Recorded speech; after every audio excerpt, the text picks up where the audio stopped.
Good morning all.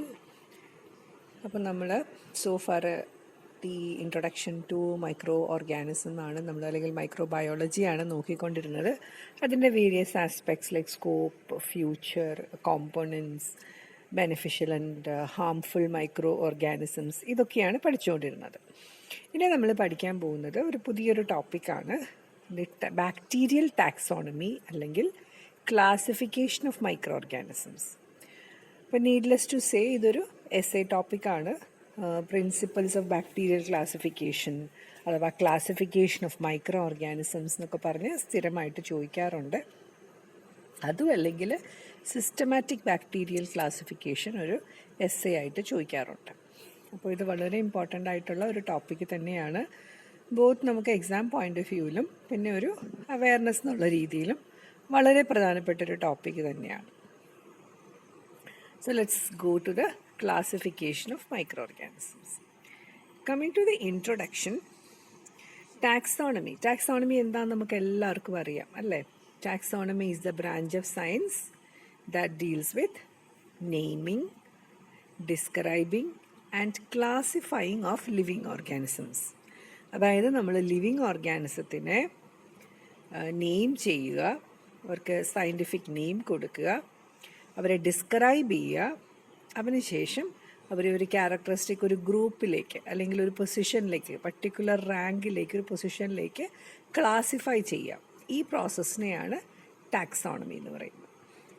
Taxonomy is involve in various aspect. Living തിങ്സിലും non living തിങ്സിലും taxonomy ഉണ്ട്, but we concentrate more on the taxonomy of living things. Okay, bacterial taxonomy അഥവാ living തിങ്സിൻ്റെ taxonomy in itself തന്നെ ഒരു വലിയ സയൻസാണ്, അല്ലെങ്കിൽ ഒരു ബ്രാഞ്ചാണ്.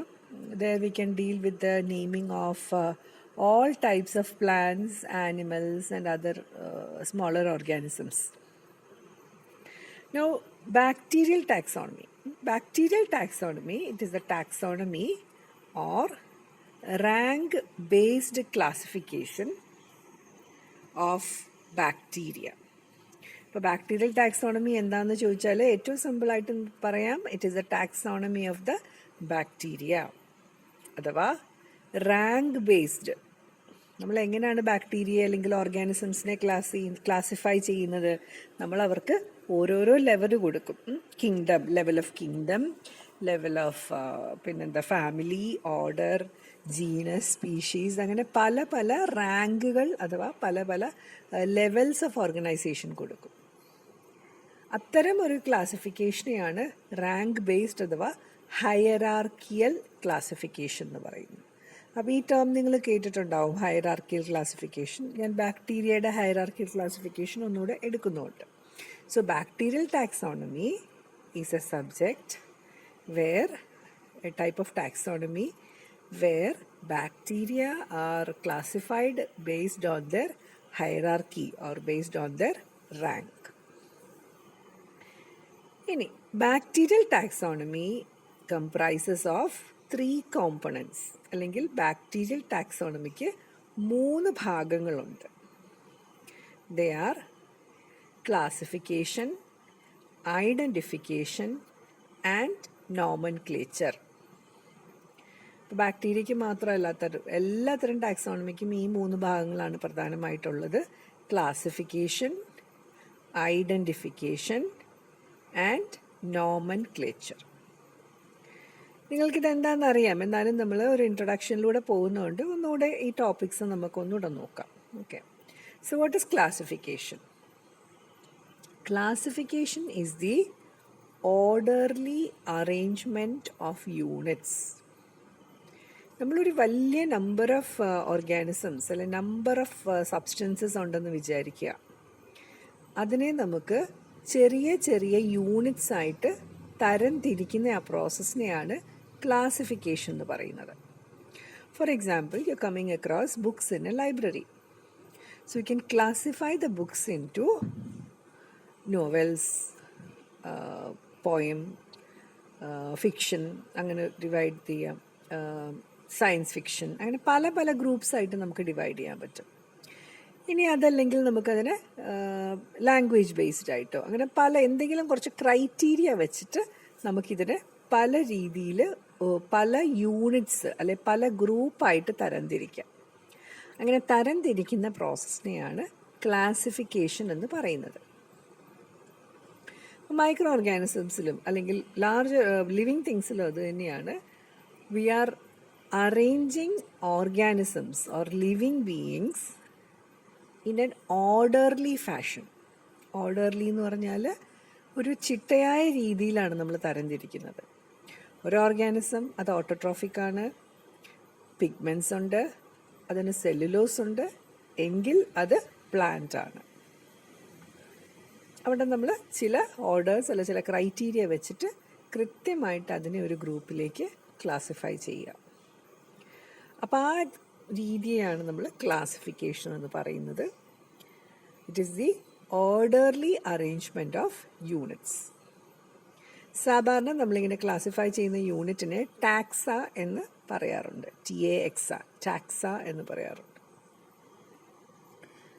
Then the second component of taxonomy is the identification.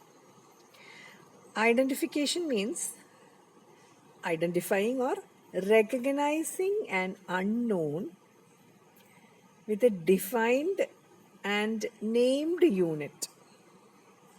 ഇപ്പോൾ നമുക്ക് ഐഡൻറ്റിഫിക്കേഷൻ പ്രോസസ്സിൻ്റെ സിമ്പിളായിട്ട് നമ്മൾ നോക്കുകയാണെങ്കിൽ നമ്മൾ നേരത്തെ പറഞ്ഞ ബുക്കിൻ്റെ എക്സാമ്പിൾ തന്നെ നമുക്ക് എടുക്കാം. So you have received a new book into the library. നമുക്ക് ഓൾറെഡി ഓർഗാനിസംസ് അല്ലെങ്കിൽ ബുക്സ് നമ്മളിങ്ങനെ ഓരോരോ ഗ്രൂപ്പായിട്ട് അറേഞ്ച് ചെയ്ത് വെച്ചിട്ടുണ്ട്. So now we have to place this new book into the existing groups. അപ്പം അതിനായിട്ട് നമ്മൾ എന്ത് ചെയ്യും? നമ്മൾ ഈ ബുക്കിനെ നല്ല വൃത്തിയായിട്ട് അതിൻ്റെ ക്യാരക്ടറിസ്റ്റിക്സ് പഠിക്കും. ഒന്ന്, അത് ഏത് ലാംഗ്വേജിലുള്ളതാണ്, ഇംഗ്ലീഷാണോ, ഹിന്ദിയാണോ, മലയാളമാണോ, ഇനി ഏതെങ്കിലും ഫോറിൻ ലാംഗ്വേജ് ആണോ. രണ്ട്, അത് ഫിക്ഷൻ നോൺ ഫിക്ഷൻ അങ്ങനെയാണോ, അല്ലെങ്കിൽ അത് ഒരു പോയമാണോ, കളക്ഷൻ ഓഫ് സ്റ്റോറീസ് ആണോ, ഷോർട്ട് സ്റ്റോറീസ് ആണോ, അല്ലെങ്കിൽ നോവലാണോ.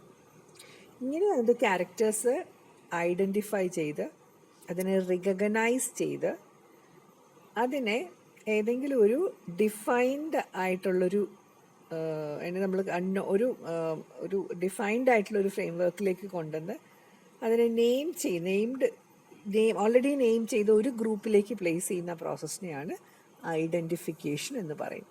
സോ ഏറ്റവും ഷോർട്ടായിട്ട് പറയുകയാണെങ്കിൽ recognition and placing it to a particular category, അതിനെയാണ് നമ്മൾ ഐഡൻറ്റിഫിക്കേഷൻ എന്ന് പറയുന്നത്.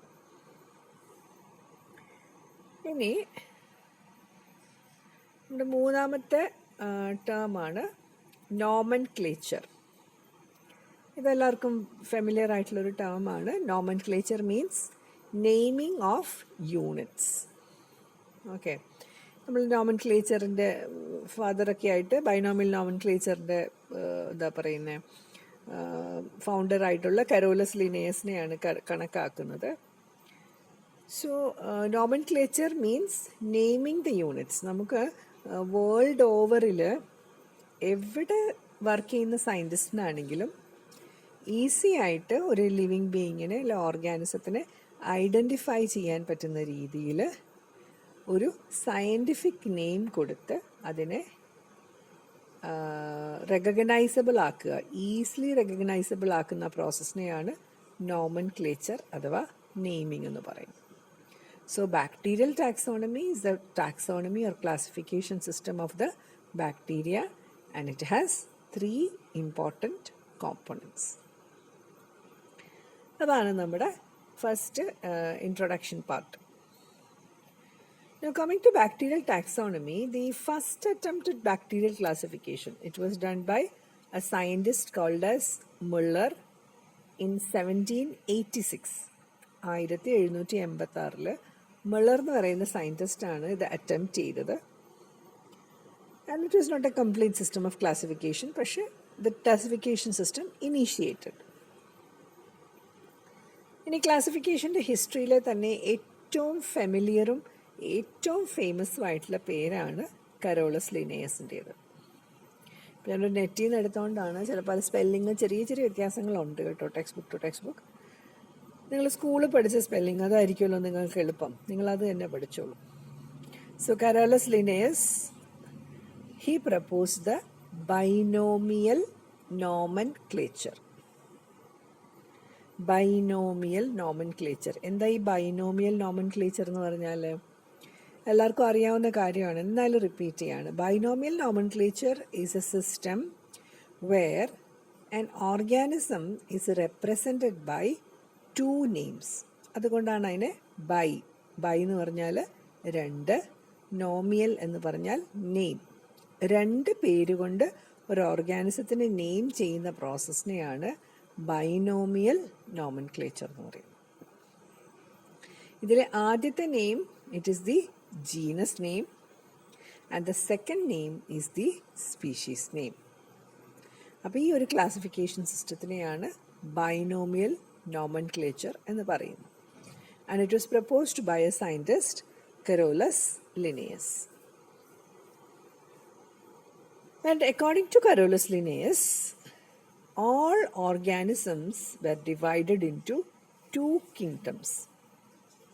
അപ്പം നമ്മളിവിടെ ശരിക്കും പറയുന്നത് 2 kingdom ക്ലാസിഫിക്കേഷനെ പറ്റിയാണ് നമ്മൾ ഡിസ്ക്രൈബ് ചെയ്യുന്നത്. Okay, so 2 kingdom classification is a classification system which is proposed by Carolus Linnaeus, and it says that all living organisms can be classified into 2 broad groups as kingdom Plantae and kingdom Animalia, അഥവാ plant kingdom and animal kingdom. So according to this classification, the microorganisms or bacteria were placed in the plant kingdom. കാരണം micro ഓർഗാനിസത്തിൽ പലതിനും chloroplast ഒക്കെ ഉള്ളതുകൊണ്ട് they were classified into plant kingdom, and they were designated as Schizomycetes. Schizomycetes എന്നായിരുന്നു അവരെ നമ്മൾ classify ചെയ്തിരുന്നത്. So this is the 2 kingdom classification proposed by Carolus Linnaeus. All the living beings are classified into either plants or animals. Okay, അപ്പോൾ നിങ്ങൾക്ക് അതൊരു 1 മാർക്കിന് 2 മാർക്കിന് ചോദിക്കാവുന്ന question ആയിട്ട് വേണേൽ ചോദിക്കാം. അപ്പോൾ ഈ സിസ്റ്റത്തിൻ്റെ ഡിഫക്റ്റ് എന്തായിരുന്നു? നമ്മൾ സ്കൂളിൽ പഠിക്കുന്നതാണ്. എന്താണ് ഈ സിസ്റ്റത്തിൻ്റെ defect? Basically there are some organisms which shows characters of both plants as well as animals. അങ്ങനെ നമ്മൾ നോക്കുമ്പോൾ ഒരു എക്സാമ്പിളാണ് ഈ പറഞ്ഞ bacteria. Bacteria shows like some characters of plants and some characters of animals. For example, some of the bacteria, they have chloroplast. അല്ലെങ്കിൽ അവർക്ക് photosynthetic pigment ഉണ്ട്. They are basically autotrophic ആയിട്ടുള്ള ഫോംസ് ആണ്. ഓട്ടോട്രോഫിക് എന്താണെന്നെല്ലാം ഇപ്പോൾ നമുക്കറിയാമല്ലോ. പക്ഷേ they can also move around in search of food or in response to chemical concentration around them. അപ്പോൾ already നമ്മൾ ഈ പറഞ്ഞ ക്ലോറോപ്ലാസ്റ്റ് ഉള്ള ചില autotrophs which shows the characters of plants, they move around in search of what is it, food or to move away from chemicals or harmful substances. അതും അല്ലെങ്കിൽ towards ഫുഡൊക്കെ അവർ move ചെയ്യാൻ സാധിക്കും. അപ്പം അങ്ങനത്തെ കുറച്ച് പ്രാക്ടിക്കൽ പ്രോബ്ലംസ് ഉണ്ടായിരുന്നു. Then there were classification, there was question about many of the പ്രോട്ടോസോവയും ഫംഗസ് അങ്ങനെയുള്ള കുറേ സാധനങ്ങൾ they showed characteristic again different from both plants and animals. അപ്പോൾ ഫംഗസ് ഒക്കെ നമ്മൾ എടുത്ത് നോക്കുകയാണെങ്കിൽ they are neither plants nor animals. അപ്പം അതിനെയൊക്കെ നമുക്കൊരു കറക്റ്റായിട്ട് ലൊക്കേറ്റ് ചെയ്യാനായിട്ടൊരു ഏരിയ ഇല്ലായിരുന്നു. So that was the defect of binomial nomenclature, and this binomial nomenclature was soon taken over by many other systems of classification. അപ്പോൾ ഞാനിവിടെ ഒരു ഫസ്റ്റ് ബ്രേക്ക് എടുക്കുവാണ്.